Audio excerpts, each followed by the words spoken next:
Hello everyone, and welcome back to yet another video. Now, I know I said I'm gonna try and post more consistently, and I haven't really kept that promise, but for now, I'm gonna try once more to see if I can post at least a video every week. But, with that out of the way, let's get started. Today, we are drawing Giorno Giovanna, a member of Passione, from JoJo's Bizarre Adventures, Part 5, Vento Oreo. But really why we're drawing this is because the anime for Part 5 is launching this week. It's gonna be amazing. And the anime is called Golden Wind. So in commemoration of that, we're going to draw Giorno Giovanna. Without further ado, let's get started. So, as I always do, start with a circle. It's the best base for drawing a face. Any face. Doesn't have to be very perfect, just a rough circle. There we are. And we're going to establish the center of his face, which just a line through the way you want his face to look. I'm going to have his head tilted slightly, so I think that looks about right. Alright, now we're going to put in the shape of the face, for which you go from the circle, you go down, just like that. And then in a little more. And when you're about this close to the center line, all you're going to want to do is curve back in to make the chin. And then this time on the other side, you're going to want to do the same thing, except the chin line, since his face is slanted, is also going to be slanted like that. So it's going to start going up a little earlier than you might expect. Just like that. There we are. Let me clean that up a little bit.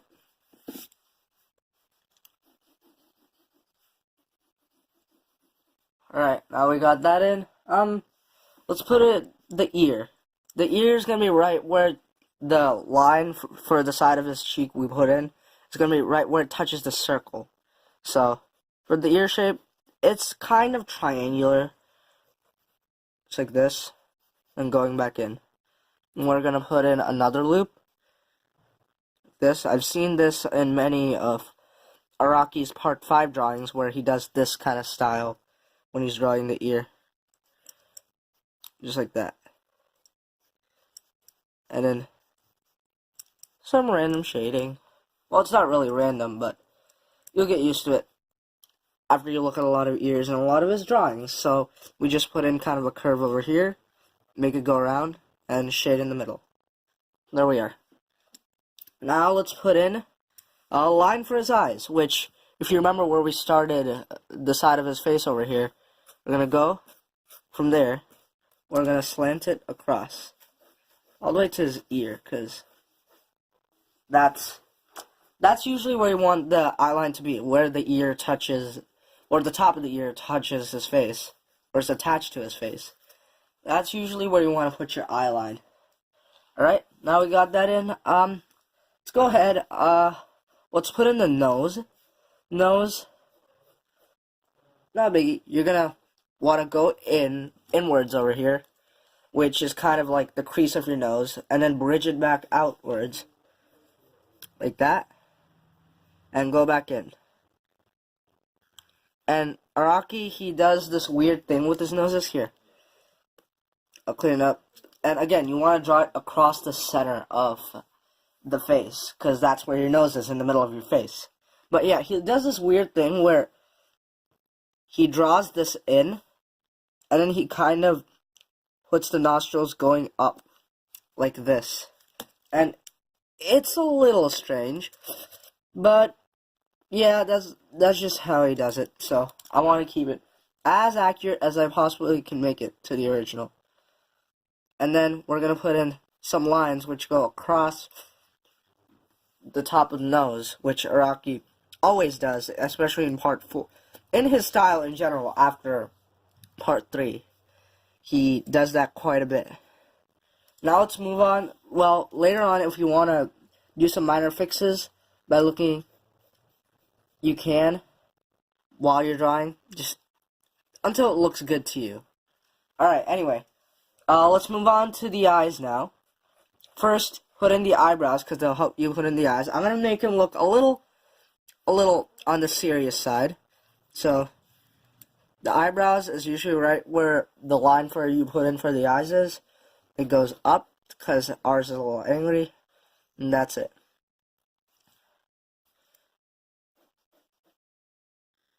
And do the same for the other eye.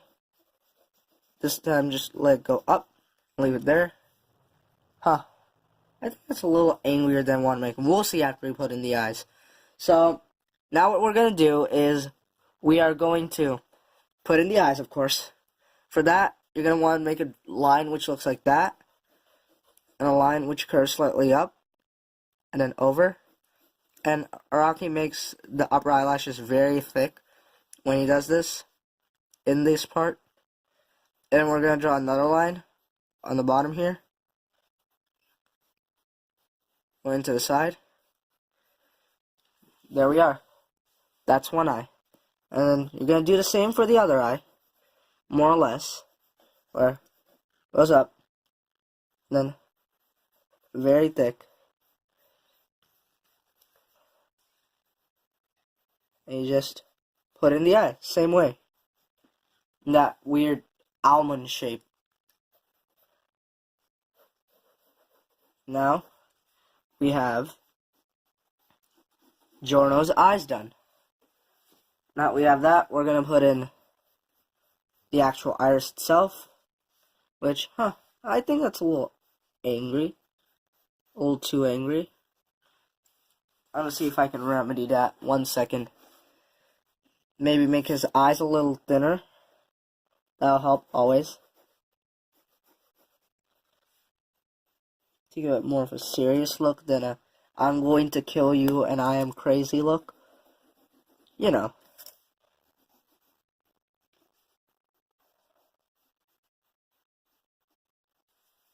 There we go. That's better. Alright. Now we're going to put in the mouth. Mouth, again, it's got to be a little weird. We're going to put in the upper lip, which rolls in like that. And then another one like that. And then mirror it with the bottom to create your upper lip, just like that.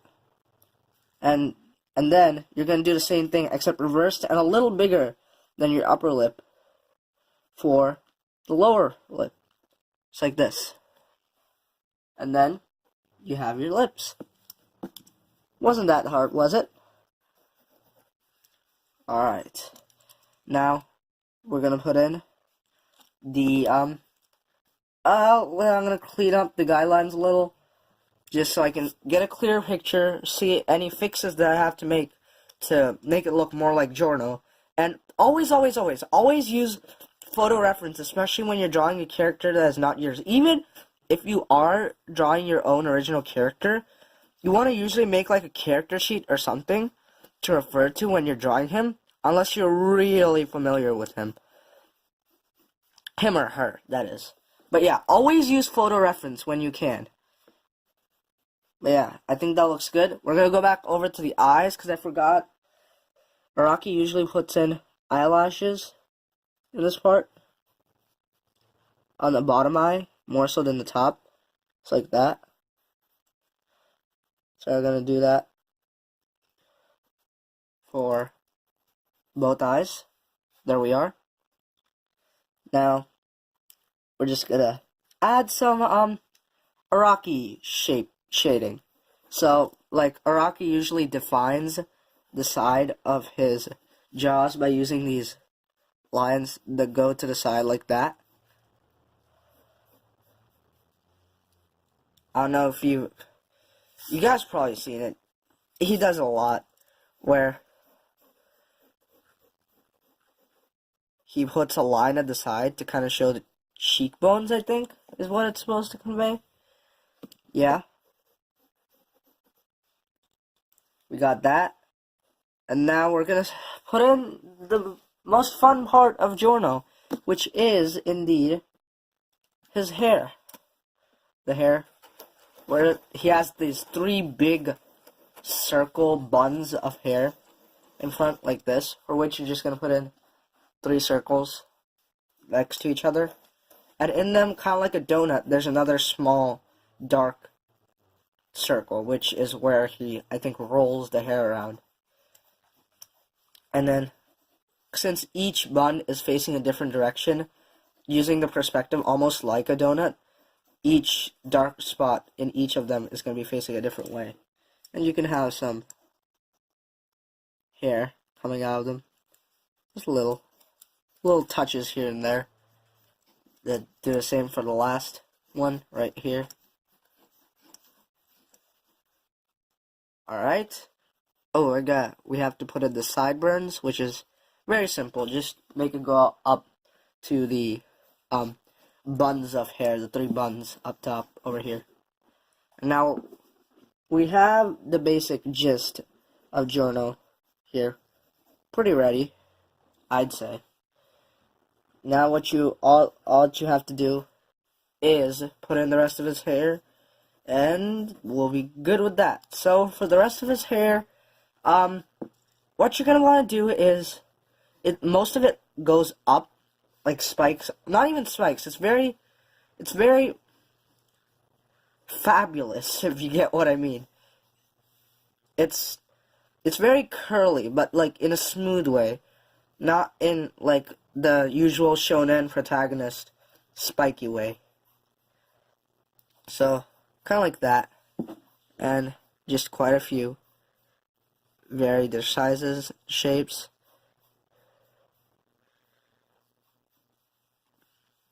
And all the way around.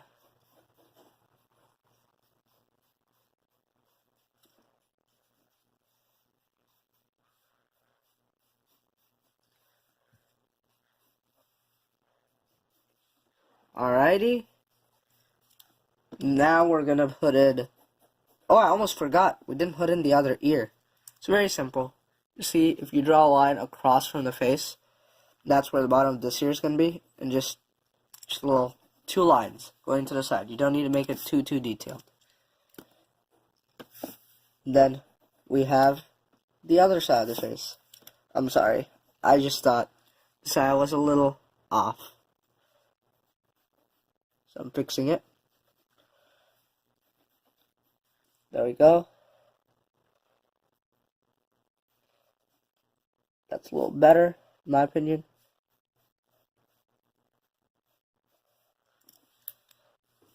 Alright, now we're gonna put in the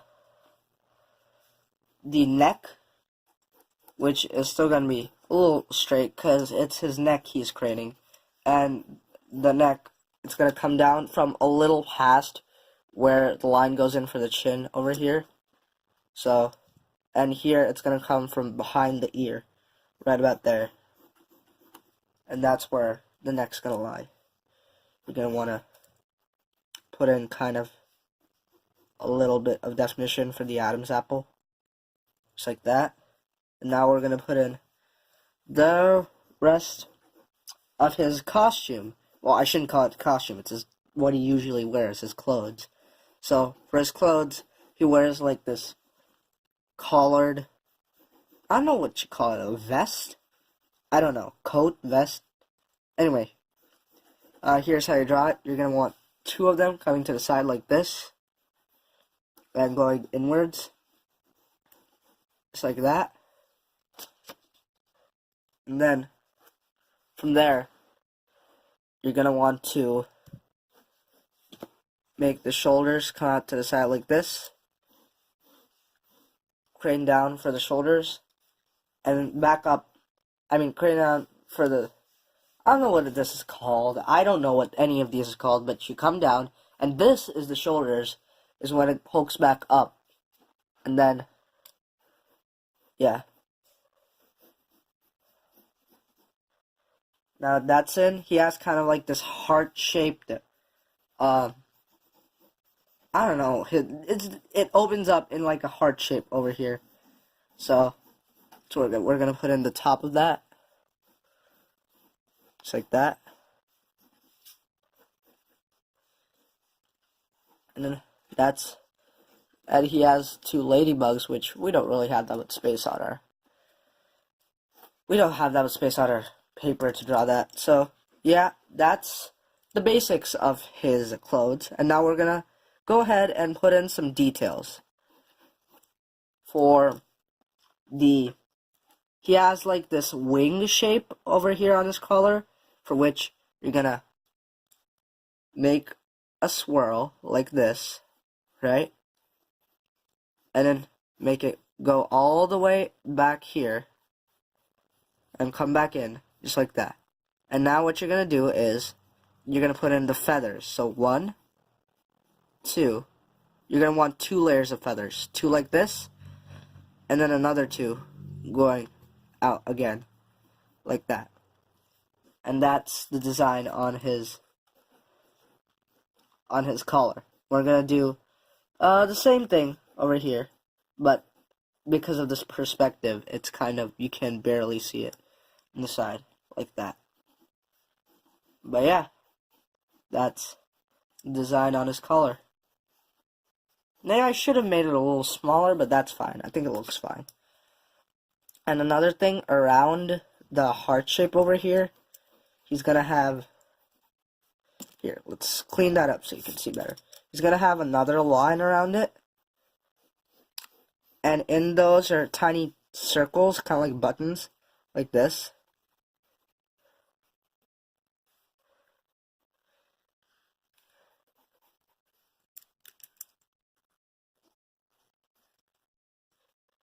And just keeps on going down.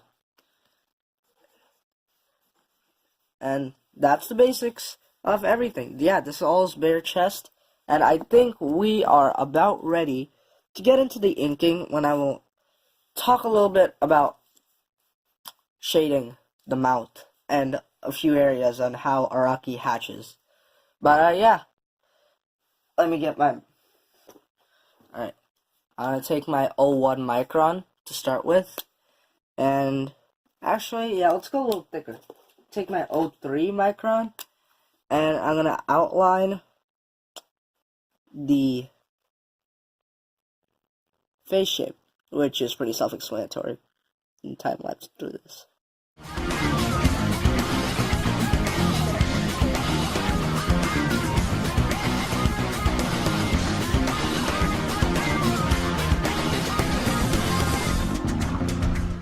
Alright, I wanted to talk here for a bit. I want to talk about a little about how to shade the mouth and a lot of other areas. So how I'm going to go about it is, first, you're going to want to outline the actual object like this. Why do I call mouth an object? I don't know.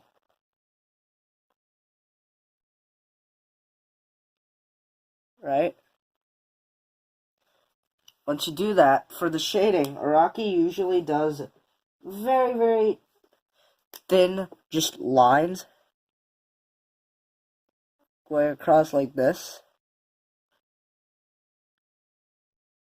or across the top and the bottom, and then you get this hatching lines, which is very prevalent in his art, very common to see. So I'm gonna do a similar thing here by the eye, but it's gonna be a little different because it's gonna get darker, and each time the lines will be spaced farther apart. And it makes this sort of illusion of a shadow where you didn't actually do any shading. And he also uses this quite a bit in his artwork. So that's just something I wanted to show you guys. Like, even in the ear, I'm gonna do some shading with just my pen, where I just use it to get different values of light and dark just by how dark I make the lines and how far apart they are. And just like that, you get very, very nice shading. And another thing is, I forgot when I was teaching the drawing section of it that I need to put in the eyes, so I accidentally did that without actually telling you how to, but it's very self-explanatory. Just a pupil in the middle of the eye, and we're going to add highlights. So the highlight will come from the side and be just like that. And you know what? We can add another one too, a small one up here. So, one that comes from the side is just a curve, and another small one up here. And then there we have some highlights on Giorno's eyes. And I'm going to do a very similar technique for shading for the donuts in the hair, and really most of the rest of the drawing. I just want to get that out of the way so that you guys knew how to do that yourself when you're inking. But yeah, other than that, let's continue with the time lapse.